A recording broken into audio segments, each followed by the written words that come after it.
नवम एवं दशम छात्र छात्री बड़ घोषणा क्या मिल टंका। दर्शक बंधु राज्य में पढ़ुवा नवम और दशम श्रेणी छात्र छात्री लगी सरकार तरफ जारी होती नुआ सूचना। नवम और दशम श्रेणी छात्री को मिल यूनिफॉर्म साइकेल भत्ता 3500 टंका। दर्शक बंधु या कौन रही संपूर्ण खबर आसतु जाणीना।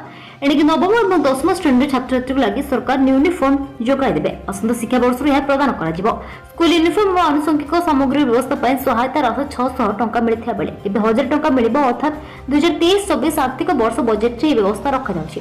शिक्षा क्षेत्र में राज्य बजेट में 12.3% अर्थात 30 कोटी टंका व्यय बराद होइछि। ताहा मध्य विद्यालय गणशिक्षा विभाग 22,528 कोटी, उच्च शिक्षा विभाग 3,173 कोटी, दक्षता और वैषयिक शिक्षा 996 कोटी टंका दि जाइए। मुख्यमंत्री शिक्षा पुरस्कार भितर आरंभ होगा नुआ योजना 149 कोटी टंका रखा जाइए।